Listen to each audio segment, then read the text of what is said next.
चुणक ऋषि स्वर एक, ये दे धारे जोरा फिर ये सभी काल के वेख। ओए होए। सूक्ष्म वेद में बताया परमात्मा ने कि 72 अक्षौणी अक्षय करी, 72 अक्षौणी का नाश कर दिया। उस चुणक ऋषि स्वर एक।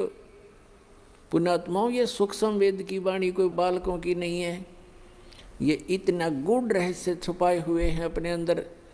ये इन आज तक के ये कबीर पंथीर फलाने इन रोज पढ़ते थे, गरीबदासी इनका कख भी समझ में नहीं आया।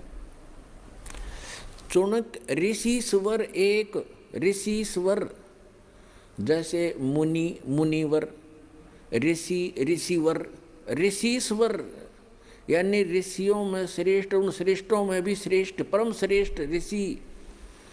उस परम श्रेष्ठ ऋषि के ये काले कर्म है, ये कर्तव्य है काले कारनामे। क्या बताते हैं कि 72 अक्षौणी अक्षय करी, चुणक ऋषि स्वर एक। उस अकेले ने 72 करोड़ का नाश कर दिया। और फिर बताते हैं दे धारे जोरा फिरे, जोरा माने मौत, क्या ये चलती फिरती मौत है तुम जिनको ऋषि कहा करते थे। ये दे धारे जोरा फिरे, जोरा माने मृत्यु, ये सभी काल के भेख। एक दुर्वासा नाम के ऋषि थे, ऐसे सिद्धि ये काल की साधना करके ओम नाम तक की, और ये भी सिद्धि युक्त हो गए। एक बार श्री कृष्ण जी के पुत्र प्रद्युम्न सहित और कुछ अन्य यादवों ने जाकर दुर्वासा ऋषि के साथ मजाक कर दिया। एक गर्भवती लड़की का सांग बना लिया, प्रद्युम्न को गर्भवती लड़की जैसा स्वांग कर लिया।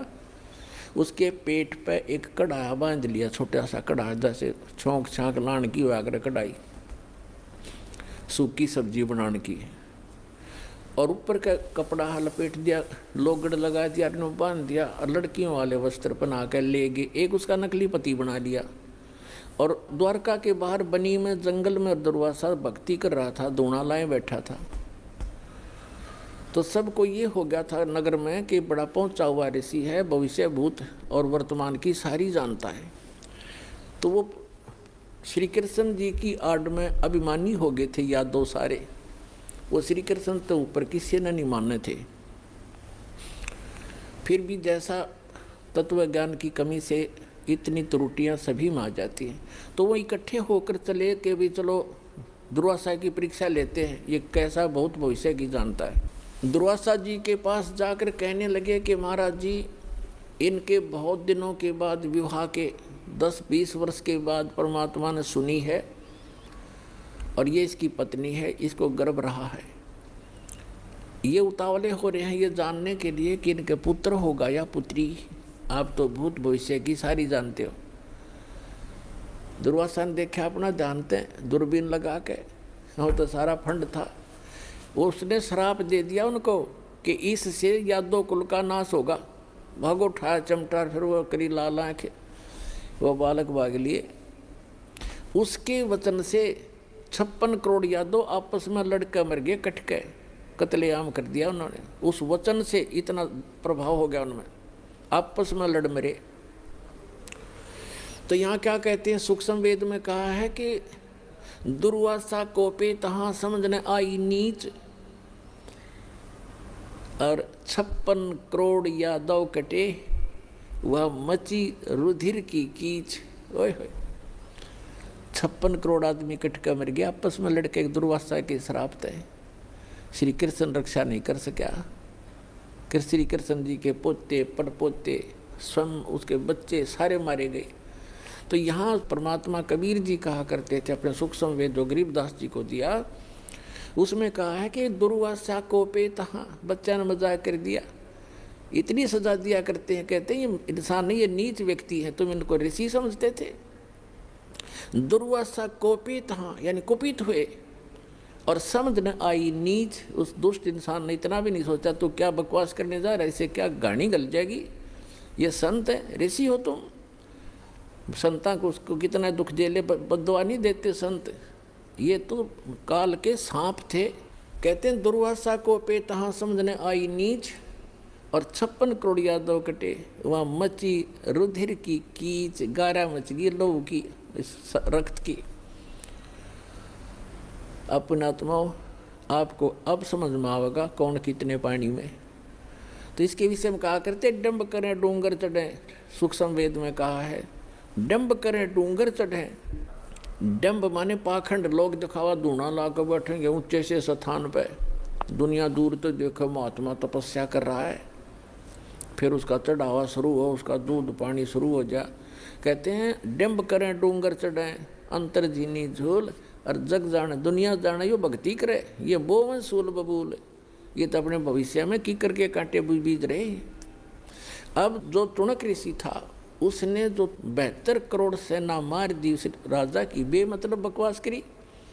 ऋषि का अपना अलग से फील्ड है, साधक का, राजा का अपना फील्ड है, वो अपना काम करे, ऋषि अपना करे। ठीक है, कोई आवे तो सलाह अच्छी दे, ना हो तो भाई वो अपने काम में लग रहा या के बकवाद भाई उसने कहने थी बुद्धि ठिकाने करूँगा, अपने कर्म बिगाड़ दिए। जो थोड़ी बहुत वह पूंजी इकट्ठी करी थी उसमें पेंचर कर लिया, सारे जीवन का नाश। अब क्या होगा, इतना कुछ करने के बाद भी इनके कुछ भक्ति, तो उसके बाद भी भक्ति की वो अंश शेष रह जाते हैं, उसके कारण जाएगा ब्रह्मलोक में ओम नाम के जापते, वहाँ अपनी पूंजी नाश करके फिर पृथ्वी पर जन्म लेगा ये। और पृथ्वी पर फिर मनमाने राजा भी बन जा पूरी पृथ्वी का, इतनी तपस्या इतनी साधना हो जाती है इनकी। और फिर 84 लाख योनियों के चक्कर में भी पढ़ना ही पढ़ना पड़ेगा। जब इसका 84 लाख योनियों में कष्ट उठाने का नंबर आएगा, जब ये कुत्ता बनेगा ये चुणक ऋषि, और इसके सिर में जख्म होंगे, कीड़े पड़ेंगे, और वो कीड़े जो 72 सोनी सेना मारी थी इसने चूट चूट कर खाएंगे। तो पुण्यात्माओं, परमात्मा के सिद्धात्म ज्ञान से आपको पता चलेगा कि कौन से, जैसे गीता अध्याय नंबर 7 के श्लोक नंबर 29 में कहा है कि तत्वदर्शी संत जब मिल जाएगा वो व्यक्ति तत्ब्रह्म से परिचित हो जाते हैं, संपूर्ण अध्यात्म ज्ञान से, सभी कर्मों से परिचित हो जाते हैं उस तत्व ज्ञान में। ऐसा ज्ञान है। देख कौन कितना बड़ा मुकदमा मोल ले लिया चुणक ऋषि ने बगैर ज्ञान के। ऐसे अग्नि में हाथ डाल देते हम अपने आत्माओं। परमात्मा कहते हैं तुमने उस दरगाह का, तुमने उस सच्चे दरबार का मैल नहीं देखा और धर्मराज के तिल तिल का लेखा। उस सच्चे परमात्मा के आदेश से धर्मराज यहाँ का जो चीफ जस्टिस है एक ब्रह्मांड का, कहते हैं वो एक मासा कम नहीं कर सकता, तिल की वृद्धि नहीं कर सकता, वो उसको सब भोगने पड़ेंगे तुमने। जैसे भी सोच भी अगर गलत रखते हो तुम, सोच का भी भोग भोगना पड़ेगा। आपने कर दिया वो तो कहना है क्या है। अब जो प्रसंग चल रहा है,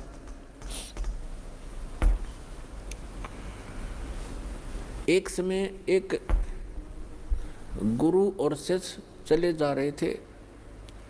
रास्ते में एक मछियारा मछली पकड़ रहा था किसी सरोवर से, और वहां से जाल भर के और बाहर डाल रहा था। वो तड़प तड़प कर शरीर छोड़ रही थी। उस लड़के ने, शिष्य ने, छोटा बालक था 10-15 वर्ष का, उसने पूछा गुरुजी ये प्राणी जो ऐसा अपराध कर रहा है इसको क्या सजा मिलेगी। गुरुजी कहने लगे बेटा फिर बताऊंगा, आजा सुमन कर अपना, चल चलते सफर कर रहे थे। 4-5 वर्षों के बाद क्या देखा, एक हाथी का बच्चा मस्ती में उछल कूद मचा रहा था। उछल कूद करते करते 2 वृक्षों के बीच में फंस गया। अब जैसे तैसे झटके झुटके मार के और निकल तो आया, लेकिन खाल सारी छुल गई, बुरी तरह खाल उतर गई। छोटा बच्चा था, वर्षा के मौसम था, उसके कीड़े पड़ गए। सैकड़ों की, हजारों की, लाखों की संख्या में कीड़े उसको मोटे मोटे कीड़े खान लग रहे, और वो चिल्लावे बुरी तरह। अब वो दोनों गुरु शिष्य फिर चले जा रहे थे। वहाँ उस शिष्य ने पूछा, गुरुदेव इस प्राणी ने कौन से जन्म में ऐसा कर्म कर दिया जो इसको ये कीट खा रहे हैं, ये चिल्ला रहा है। तब उस गुरुजी ने बताया, बेटा जो मछियारा था ना, जो मछियाँ पकड़ रहा था और वो मछियाँ तरफ तरफ कर जीभ छोड़ रही थी, प्राण त्याग रही थी, ये हाथी का बच्चा वो मछियारा है और ये कीड़े वो मच्छी हैं। आज अपना टेट फॉर टेट ये भोग रहा है, प्राप्त कर रहा है। तो पुण्यात्माओं परमात्मा कहते, तुमने उस दरगाह का मैल नहीं देखा और धर्मराज के तिल तिल का लेखा। उस भगवान के दरबार में, यानी धर्मराज के दरबार में एक एक तिल का हिसाब होगा आपका, पाई पाई का, एक एक नए पैसे का। अब हम आते हैं जो दास आज आपको सत्संग सुनाने चाह रहा था, अभी तो भूमिका बनी है। श्रीमद् भगवद गीता अध्याय नंबर 7 के श्लोक नंबर 19 में कहा है, बहुनाम जन्मान अन्ते ज्ञानवान माम प्रपद्यते। बहुनाम जन्मा नाम अन्ते, यानी बहुत बहुत जन्मों के अंत के किसी जन्म में, ज्ञानवान माने ये ज्ञानी आत्मा, माम माने मुझ ब्रह्म को भजते हैं। बहुनाम जन्मानाम अन्ते ज्ञानवान माम प्रपद्यते। और वासुदेवम सर्वमिति सहमात्मा सुदुर्लभ है। ओए होए, क्या बताते हैं कि वासुदेव सर्वमिति, बहुनाम जन्मानाम अन्ते, बहुत बहुत जन्मों के किसी अंत के जन्म में ये ज्ञानी आत्मा ब्रह्म तक इनकी बुद्धि पहुंचती है, ब्रह्म तक। और ये बताने वाला साधु संत महात्मा के वासुदेवम सर्वमिति, वासुदेवम ये बताने वाला महात्मा तो सुदुर्लभ है कि वासुदेव ही सब कुछ है, वही सबका उत्पन्न करने वाला है, सर्व उत्पादक है, वही सबको पूज्य है, वही पाप नाशक है और वही इष्ट रूप में बना कर पूज्य है। ये बताने वाला कि वासुदेव सर्वमिति, यह बताने वाला कि वासुदेव ही सब कुछ है।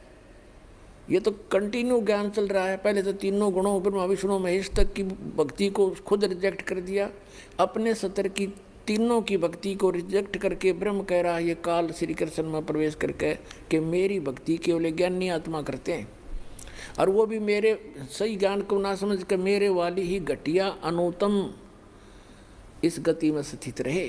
हो गया स्पष्ट। अब ये कहता है कि ब्रह्म से ऊपर जिसकी बुद्धि जाती है, ब्रह्म तक भी मुश्किल तो ये ज्ञानी आत्मा कोई किसी अंत के जन्म में, बहुनाम जन्मानाम अन्ते ज्ञानवान माम प्रपद्यते, बहुत बहुत जन्मों के किसी अंत के जन्म में किसी ज्ञानी आत्मा की बुद्धि ब्रह्म तक पहुंचती है। और वासुदेव सर्वमिति, वो वासुदेव है सब कुछ, उसी वही पाप नाशक है, वही पूजा के योग्य है, वही सबका इष्ट होना चाहिए और वही पूर्ण मोक्षदायक है, वो सारी सृष्टि का रचने वाला है। ये बताने वाला महात्मा तो सुदुर्लभ है, बड़ी मुश्किल से मिलेगा। अपने आत्माओं, ये गीता और वेद कोई बालकों के लेख थोड़े ही थे। ये ऋषि महर्षि शर्मार के चले गए, इनको कख नहीं पता चला। क्या बताते हैं, सूक्ष्म वेद में परमात्मा ने स्वयं आकर बताया है कि 9 मन सूत उलझिया और ये ऋषि रहे जखमार और सतगुरु ऐसा सुलझा देगा उलझन दूजी बार। परमात्मा जुलाहे का काम करते थे और 1 किलोग्राम एक शेर सूत उलझ जाता, वो कच्चा सूत, उसको सुलझाने में 2-2, 3-3 दिन की दाढ़ी चली जाती थी उनकी। अगर गांठ पड़ गई तो धनी का सूत, फिर वो कपड़ा महंगा बेकारी, उसके उल्टा पटक दिया और पैसे लेने आ रहे, तो उसको सुलझाना पड़ता था कि ये टूटे नहीं, और तब वो कपड़ा बन सकते थे जब उनकी दाढ़ी बननी थी। तो कहने का भाव ये है कि ये जो आध्यात्मिक जो सूत है, एक शेर की बजाय इसने तो 9 मन सूत उलझा दिया, 360 किलोग्राम। परमात्मा कहते इन अनजान ऋषियों ने 9 मन सूत उलझिया, ये ऋषि रहे जखमार और सतगुरु ऐसा सुलझा दे उलझन दूजी बार। अब ऐसा सुलझा दिया इस दास ने परमात्मा की दया से, इस कलयुग में नहीं उड़ जाएगा यू तत्व ज्ञान।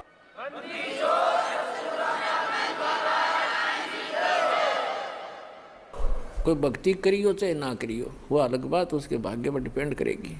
अब जैसे कहा कि वासुदेव सर्वमिति, वासुदेव का अर्थ श्री कृष्ण नहीं है। वेदों में वासुदेव का अर्थ है जो सब का मालिक, जिसकी सत्ता सब जगह पर हो, सब जगह उसका निवास हो। जैसे परमात्मा ने सूक्ष्म वेद में बताया कि अर्श कुर्स पर अलह तख्त है, उस परमात्मा का तख्त राजधानी ऊपर है, अर्श के कुर्स में, कॉर्नर में, सबसे ऊपर के स्थान पर। अर्श कुर्स पर अलह तख्त है, खालिक बिन नहीं खाली कहते उस परमात्मा के बिना उसकी नज़र से कोई जरा सा भी टुकड़ा उसके ब्रह्मांडों का बचा नहीं है, सब जगह उसकी दृष्टि है, यानी उसकी पावर सब जगह विद्यमान है। और परमात्मा भले ही ऊपर बैठा है। तो कहते हैं वासुदेव का अर्थ है जिसकी सत्ता सबके ऊपर हो, सब जगह उसका वास हो। जैसे परमात्मा की परिभाषा के अंदर क्या आता है, एक सिंपल सा उदाहरण है। जैसे एक तहसीलदार भी साहब कहलाता है, एक तहसीलदार भी साहब कहलाता है, एक एसडीएम भी साहब कहलाता है, और डीसी और कमिश्नर, मंत्री, मुख्यमंत्री, प्रधानमंत्री ये और राष्ट्रपति ये सभी साहब कहलाते हैं। लेकिन इनका अपना क्षेत्र होता है, इनकी अपनी अक्षमता होती है पावर की।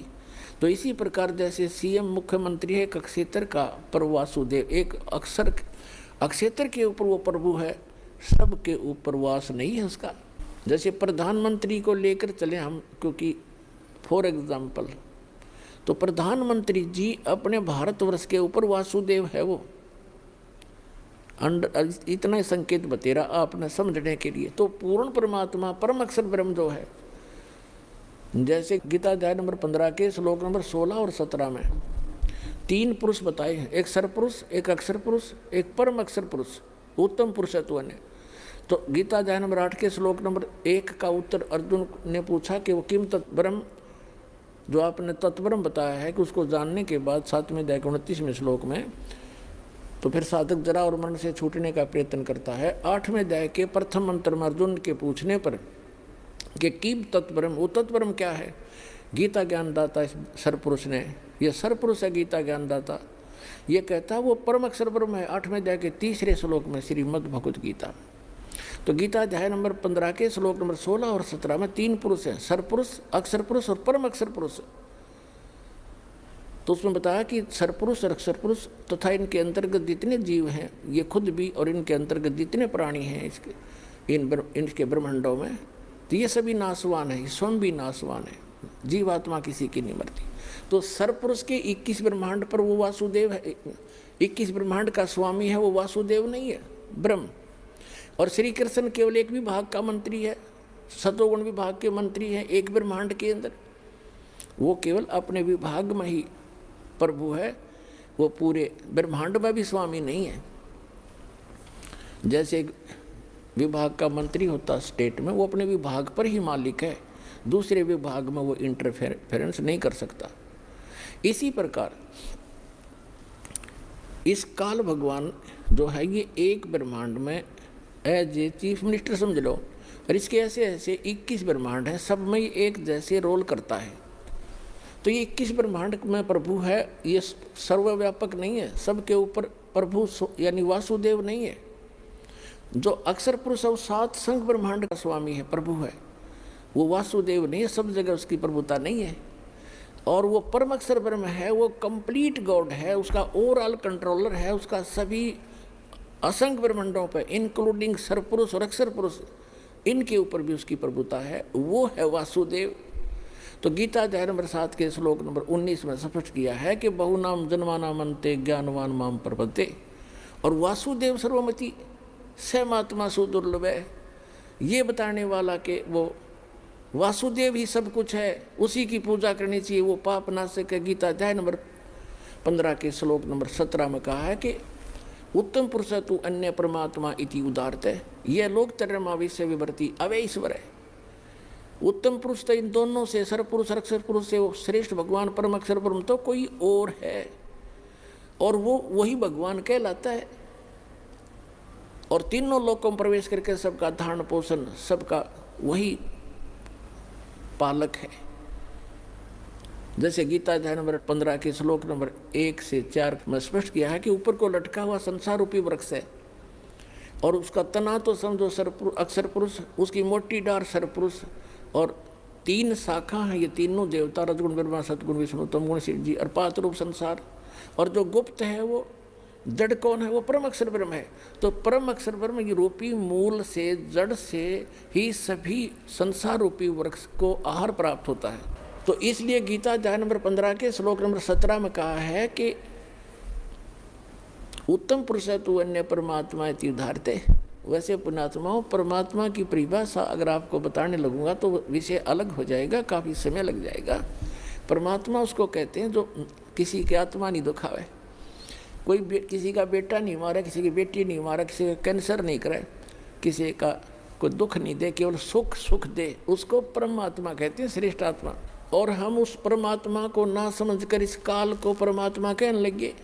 और किसी का बेटा मर गया, किसी की बेटी मर गई, किसी का बाप मर गया, किसी की माँ मर गई, कुणबा का कुणबा घाणी, कैंसर से पीड़ित हाहाकार मच रहा है। ये परमात्मा का लोक है, परमात्मा का लोक सतलोक है, जहाँ दुख नाम की चीज़ नहीं। तो गीता अध्याय नंबर 15 के श्लोक नंबर 17 में स्पष्ट किया है कि उत्तम पुरुष तो अन्य इन दोनों से अलग है, वो श्रेष्ठ भगवान पुरुषोत्तम, और जिसको परमात्मा कहा जाता है।